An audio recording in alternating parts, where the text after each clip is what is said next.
Le salon était trop calme, jusqu'à ce qu'il ne le soit plus. J'ai dit ce que j'ai dit, ai-je répété, ma voix à peine stable. Je garde le bébé. Et ce fut tout. Cette seule phrase, courte et tremblante, a déclenché l'explosion que je redoutais depuis des semaines. Tu as détruit cette famille, a hurlé mon père, abattant son poing sur la table d'appoint si fort que le cadre photo du mariage de mes parents s'est renversé. Ma mère n'a même pas tressailli. Elle se tenait près de la cheminée, les bras croisés, les yeux froids fixés sur le tapis comme si elle était au-dessus de tout ce désordre.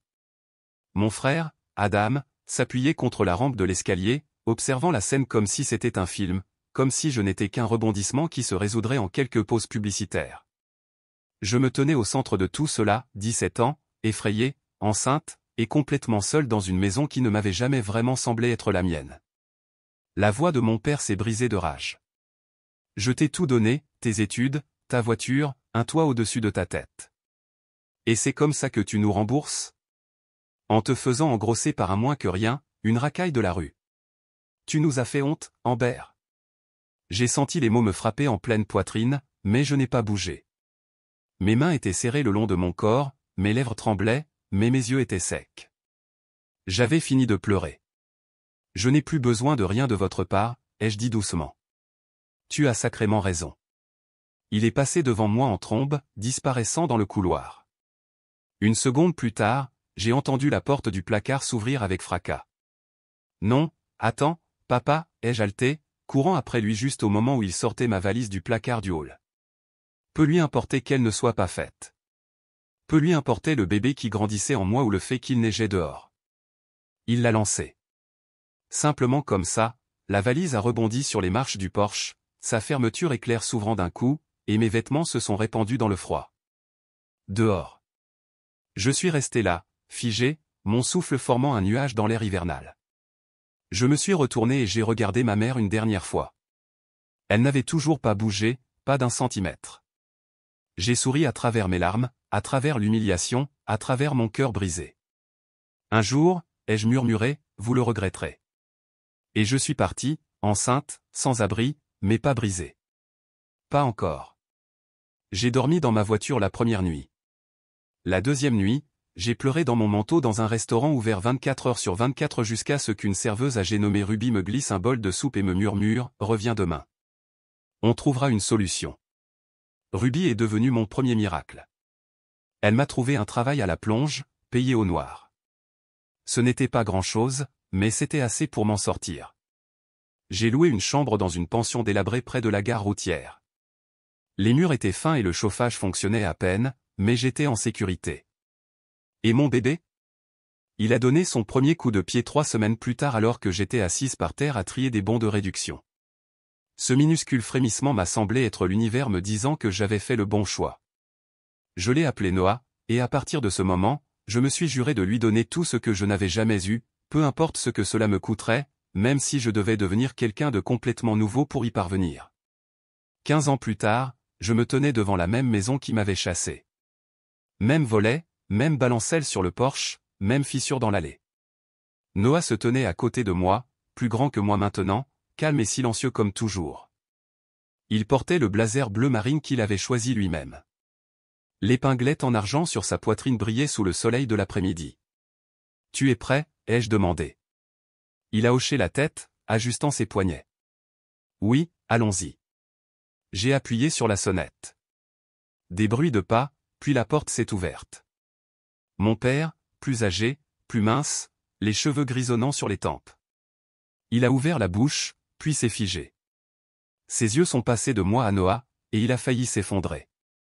L'expression sur le visage de mon père valait chaque nuit blanche, chaque service travaillé avec les chevilles enflées, chaque fois que j'avais sauté un repas pour que Noah puisse manger. Sa mâchoire bougeait comme s'il voulait dire quelque chose, n'importe quoi, mais tout ce qu'il pouvait faire, c'était fixer mon fils. « Toi » a-t-il balbutié. Noah a légèrement incliné la tête, offrant un sourire poli. « Bonjour, monsieur. Je suis Noah, le fils d'Amber. » Les mains de mon père tremblaient. Il s'est agrippé au cadre de la porte comme si c'était la seule chose qui le maintenait debout. La voix de ma mère a flotté de l'intérieur de la maison. « Qui est-ce, Harold ?» Il n'a pas répondu. Je me suis penché légèrement et j'ai dit calmement, vous devriez peut-être vous asseoir. Cette conversation va bouleverser votre monde. Il y a 15 ans, quand je suis parti, je n'avais rien, pas d'économie, pas de diplôme, pas de filet de sécurité. Mais j'avais une chose qui brûlait plus fort que ma honte, la volonté. Après avoir emménagé dans la pension, j'ai pris tous les services de nuit au restaurant que Ruby voulait bien me donner. Quand je suis devenue trop enceinte pour rester debout de longues heures, je suis passé au pliage de linge pour un pressing local. Certaines nuits, je pleurais dans mon oreiller en sentant Noah donner des coups de pied, ne sachant pas comment j'allais pouvoir acheter des couches, mais je ne me suis jamais laissé sombrer, pas devant lui. Quand il est né dans cette chambre d'hôpital public exigu, j'ai regardé dans ses yeux et j'ai murmuré, « Tu es ma raison de vivre maintenant. » J'ai allaité pour économiser de l'argent, préparer des petits pots avec tout ce que je pouvais trouver en solde. J'ai appris à faire $1 $2 et à me mentir à moi-même sur ma fatigue. J'ai étudié en ligne pendant que Noah dormait, l'équivalent du baccalauréat, puis les prérequis pour l'école d'infirmière, puis des cours du soir accélérés. Je tirais mon lait pendant les pauses, je rentrais en courant entre les cours pour le nourrir, et je pointais quand même au travail comme si je ne m'effondrais pas de l'intérieur. Les gens me demandaient comment je faisais. La vérité? Je n'avais pas le droit d'échouer. Noah était le genre de bébé calme qui étudiait les gens. Il sentait toujours quand je souffrais, même avant de savoir parler. À 5 ans, il proposait déjà de porter les courses. À 8 ans, il avait commencé à économiser les pièces de son argent de poche dans un bocal étiqueté « Le fond des rêves de maman ». Et quand il demandait « Pourquoi on ne voit jamais papy ou mamie ?», je répondais simplement « Parce que parfois, la famille, ce n'est pas une question de sang. C'est une question de respect. » Il n'a plus jamais posé la question. Le tournant est arrivé quand j'ai obtenu mon diplôme d'infirmière. Mes mains tremblaient le jour où j'ai reçu l'appel, accepté dans le programme de résidence de l'hôpital d'État. 3 mois plus tard, j'ai été promu. J'ai commencé des activités annexes, étudié la littératie financière la nuit et appris à investir. J'ai fait des erreurs, je me suis fait arnaquer une fois, j'ai pleuré sur des économies perdues, mais j'ai appris. À 30 ans, je possédais un appartement, je dirigeais ma propre agence privée d'infirmières contractuelles et j'avais une cliente dont la vie allait bientôt tout changer. Elle s'appelait Evelyn Marks. C'était une veuve à la langue acérée, septuagénaire, avec trop d'argent et pas assez de gens en qui elle avait confiance. Je l'ai rencontrée après qu'une chute l'ait laissée en convalescence pendant 3 semaines. Elle était odieuse au début, mais ensuite elle a vu comment je traitais Noah. Elle l'a vu étudier à côté de moi dans le hall de l'hôpital après l'école. Elle a vu que je restais après mes services juste pour m'assurer qu'elle était bien couchée, sans que personne ne me le demande. Un jour, elle m'a laissé un pourboire, un chèque de $100 000, avec un seul mot, utilisez-le judicieusement. Construisez quelque chose. Et je l'ai fait. J'ai bâti une entreprise de soins à domicile à partir de rien. Et quand Evelyn est décédée 1 an plus tard, elle m'a laissé autre chose, sa maison. Pas un manoir, mais une magnifique maison victorienne de 3 chambres avec un jardin que Noah a transformé en potager. J'ai pleuré pendant 1 semaine, puis je me suis relevé et j'ai enregistré mon entreprise sous un nouveau nom, Noah Care. De retour sur le pas de la porte, mon père a finalement retrouvé sa voix. « Je pensais que tu venais demander de l'aide », a-t-il dit amèrement. J'ai incliné la tête. « De l'aide ? Je suis venu vous rendre l'appareil. »« Quel pareil ? » ?»« Celle où vous avez jeté votre fille enceinte à la rue, » ai-je dit, ma voix maintenant une lame calme.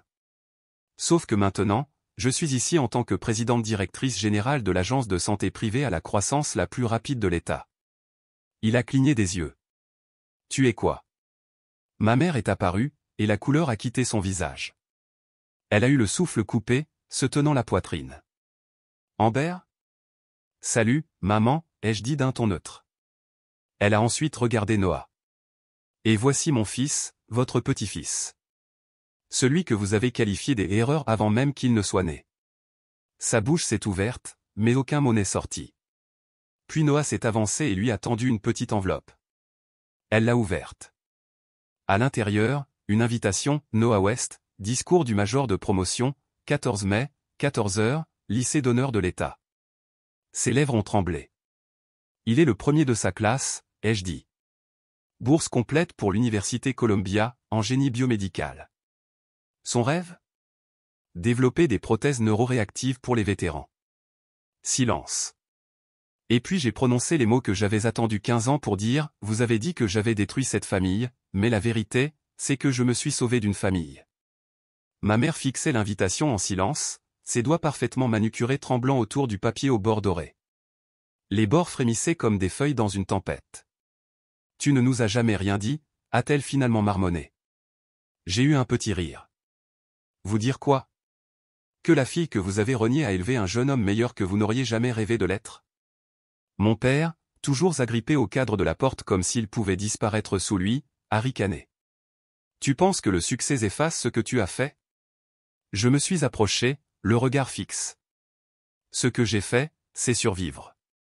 Ce que j'ai fait, c'est protéger mon fils quand vous n'avez même pas voulu protéger votre fille. Noah a bougé à côté de moi, toujours calme, toujours silencieux. Le genre de calme qui déconcertait les gens comme mon père, qui ne respectait que le volume, pas la valeur. On peut venir, a demandé ma mère doucement, sa voix se brisant sur le dernier mot. Je l'ai regardé dans les yeux. Vous aviez 15 ans. 15 anniversaires, 15 occasions, et vous avez choisi la fierté à chaque fois. J'avais peur, a-t-elle murmuré. Non, ai-je répondu, vous étiez silencieuse. Et le silence est pire. Mon père s'est avancé. Ne parle pas à ta mère sur ce ton. Non, les yeux coupés sèchement, vous n'avez pas le droit de la protéger maintenant. Pas après qu'elle vous a regardé me jeter comme une ordure. Il s'est arrêté, pour une fois, les mots lui manquaient. Noah a alors pris la parole, sa voix calme mais lourde. Je vous ai invités tous les deux parce que je voulais que vous voyiez ce que vous avez manqué, pas parce que nous vous devons quoi que ce soit. Ce n'est pas une réunion. C'est l'heure des comptes. Le visage de mon père a pâli d'un ton. Tu te crois meilleur que nous, a-t-il lancé, la voix montant. Je n'ai pas scié. Non, je sais que je le suis. Parce que j'ai réussi seul. Il a fusillé Noah du regard. Et son père? Quel genre d'homme abandonne un enfant comme ça? Noah n'a même pas cligné des yeux. Il n'est pas parti. Il est mort dans un accident de voiture quand j'avais 1 an. Ma mère m'a élevé seul et a quand même réussi à tout me donner. Ça l'a fait taire. La honte sur les visages de mes parents n'était pas bruyante. Elle ne criait pas. Elle s'est installée, silencieuse, lourde, permanente. J'ai sorti une deuxième enveloppe de mon manteau et l'ai tendue à mon père. Qu'est-ce que c'est, a-t-il marmonné, fixant le seau élégant. Une lettre de Noah. Il l'a écrite il y a 3 ans, quand il avait 12 ans. Il a dit qu'il voulait vous la donner quand il deviendrait quelqu'un que vous ne pourriez plus ignorer. Ils sont restés silencieux tous les deux. Ma mère a doucement ouvert l'enveloppe. Noah avait écrit d'une écriture parfaite et droite, « Cher papy et mamie, vous ne vous souvenez probablement pas de moi, mais je me souviens de votre absence. Avant, je pensais que je n'étais pas assez bien pour mériter votre amour, mais maintenant je comprends que certaines personnes ne savent pas comment aimer quelqu'un qui leur rappelle leurs erreurs. J'espère que vous trouverez la paix, mais j'ai déjà trouvé la mienne. Noah West. Le silence qui a suivi donnait l'impression que l'air avait été aspiré du porche. Je vous verrai à la cérémonie, a dit Noah doucement. Si vous venez, ai-je ajouté, venez en tant qu'invité, pas en tant que famille. Je me suis retourné, et nous sommes retournés à la voiture. Et en fermant la portière derrière nous, j'ai vu mon père, les épaules affaissées, la lettre à la main, l'air d'un homme sous les pieds duquel le monde venait de se fissurer. 3 jours après avoir quitté ce pas de porte, mon téléphone a sonné. Numéro privé. J'ai failli ne pas répondre. Amber? C'était ma mère. Sa voix semblait faible, comme celle de quelqu'un qui vient de réaliser que le passé ne peut être défait. Je n'ai rien dit. J'ai attendu. Je voulais juste. A-t-elle commencé, puis a fait une pause, comme si les mots étaient étrangers dans sa bouche. J'ai relu la lettre de Noah. Je l'ai lue 10 fois. Je n'ai toujours rien dit. Il est incroyable. Et toi, tu as fait tout ça toute seule. Je ne sais pas quoi te dire. Tu n'as rien à dire, ai-je répondu doucement. Ce chapitre est clos. Elle a hésité. Mais y a-t-il un moyen d'en ouvrir un nouveau? J'ai soupiré, m'adossant au mur de mon bureau. J'ai regardé la photo encadrée de moi et Noah devant la maison qu'Evelyne nous avait laissée, le jour où nous avions peint le porche nous-mêmes, nos mains tachées de bleu, nos cœurs pleins. Il n'y a pas de bouton pour effacer l'abandon, ai-je dit calmement. Mais vous êtes la bienvenue pour vous asseoir dans le public. C'est tout ce que je peux offrir. Je prends, a-t-elle murmuré. Je prends tout ce que je peux avoir. La cérémonie de remise des diplômes de Noah a eu lieu dans l'auditorium de l'université.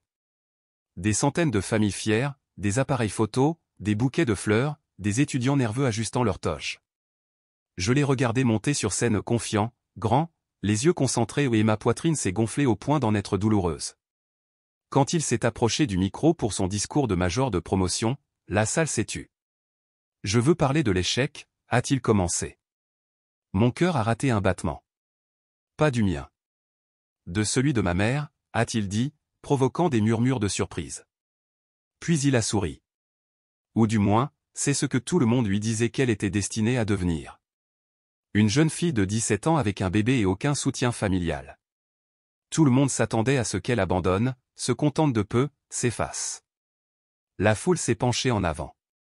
Mais elle ne l'a pas fait. Elle a bâti une vie sur des cendres. Elle a cumulé 3 emplois, étudié la nuit, dormi peut-être 2 heures par jour, et jamais, pas une seule fois, elle ne m'a fait sentir que j'étais un fardeau. Il a fait une pause, la voix se serrant. Ma mère est la raison pour laquelle je suis ici. Et si le succès se mesure aux personnes que l'on élève, alors elle est la personne la plus riche dans cette salle. Les larmes ont rempli mes yeux. Tout autour de moi, les gens applaudissaient, se levaient. Je me suis retourné, dans la dernière rangée de l'auditorium, j'ai vu ma mère, debout, pleurant en silence, applaudissant lentement. Mon père n'était pas à côté d'elle. Plus tard dans la soirée, alors que Noah et moi sortions dans le crépuscule doré, une voiture noire s'est arrêtée à notre hauteur. La portière s'est ouverte. Mon père. Il est sorti, vêtu d'un costume, la posture raide, un sac en papier à la main. Je n'étais pas invité, a-t-il dit d'une voix rauque, mais je suis venu quand même. J'ai regardé depuis l'entrée de service. Je n'ai rien dit. Il m'a tendu le sac. À l'intérieur, une vieille photo, moi à 10 ans, sur ses épaules à la plage. Nous rions tous les deux. Avant, je pensais que la discipline signifiait le contrôle, a-t-il dit. Que si j'étais assez dur avec toi, je pourrais te façonner. Mais j'ai brisé quelque chose que je ne savais pas comment réparer. Il a regardé Noah. Tu es un jeune homme remarquable. Je le vois maintenant. Noah a hoché la tête une fois, froid, respectueux. Puis mon père s'est tourné vers moi. Si jamais tu me pardonnes, je passerai le reste de ma vie à le mériter. J'ai croisé son regard. Pour la première fois depuis des années, je n'ai pas vu le monstre qui m'avait chassé. J'ai vu un homme hanté par ses propres décisions. Je ne te déteste pas, ai-je dit doucement, mais je n'ai pas besoin de toi non plus. Il a hoché la tête. C'est juste. Et puis, pour la première fois depuis mes 17 ans, mon père m'a prise dans ses bras. Ce n'était pas chaleureux. Ce n'était pas parfait. Mais c'était réel.